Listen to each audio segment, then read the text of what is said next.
All right, we talked about the main event in the men's section. Let's talk about the women. Let's talk about Bayley. Let's talk about This Bayley. is my fucking moment to shine, bro. You know Triple H. You know Triple H. So Mayo gave me a really good reference. So do y'all remember with Evolution and how that ended with Batista hearing Yes. Ric Flair and Triple H? Well, we've got pretty much the exact same moment when Bayley backstage was hearing Io, Asuka, and Kairi talking mad shit about her in Japanese, and it was just a perfect payoff because in the ring everyone thinks, oh, she's gonna come for Rhea. Even Rhea was backstage waiting for her to say, I'm coming for you, right? Yeah. And then she says, oh, I understand Japanese. And she started speaking Japanese to them. And they were like, what the fuck? And she said, oh, by the way, Io, I'm coming for your title. And she smacked them with a steel pipe. Yeah. It was the best thing ever. The crowd was behind Bayley. Yeah. And I think Bayley has now turned face. Yeah. And this is the Bayley that I love. I think this is her moment. I think it's time. I think she's one of the, in my honest opinion, she's one of the weak ones of the weak ones in terms of like the 4 horsewomen. You got me fucked up. That's just me. I feel like with Sasha, with all them other 3, I think they've always been like pushed to the highest pushed, and I feel like Bayley wasn't given that. I think that's fair. Moment. And then okay, thank you for clarifying because I thought you meant like in terms of talent. No. In terms of talent, she's phenomenal. I think she walks circles around all of them. But what I'm saying is she's always been in the back burner, and then her main title reign was during the pandemic era. And she couldn't. She never came back after that, right? So it just, and even in that, it kind of got stolen away by Sasha a little bit. Yeah. So it's just like, you know what I'm saying? This is her moment. This is her WrestleMania, and I think this is good for her. Yeah, I will say for her, she had a really horrible disadvantage because the other 3 made their debut.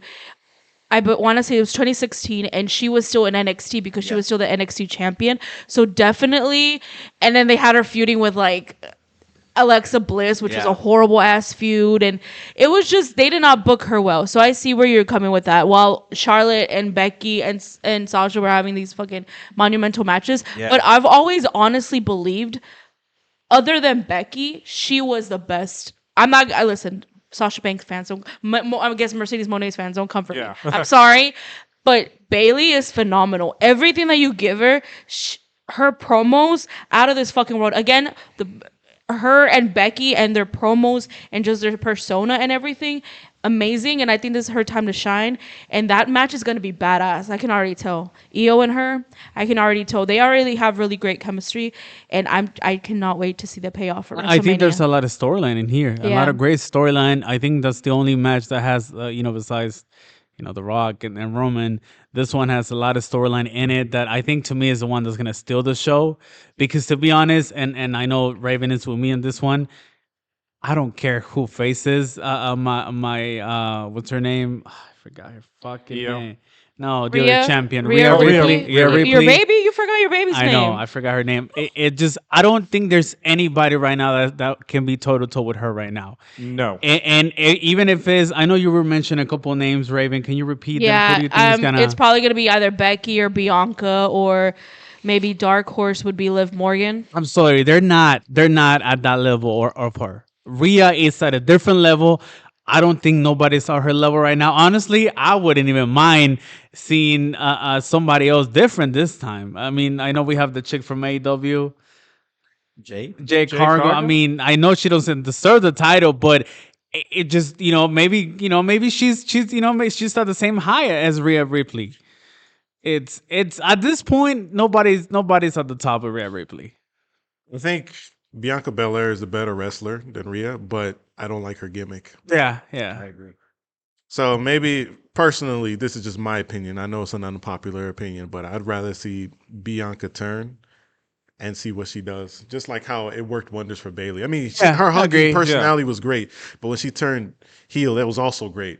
So everything Bayley touched was pretty. Well, her character is still right now for what's her name?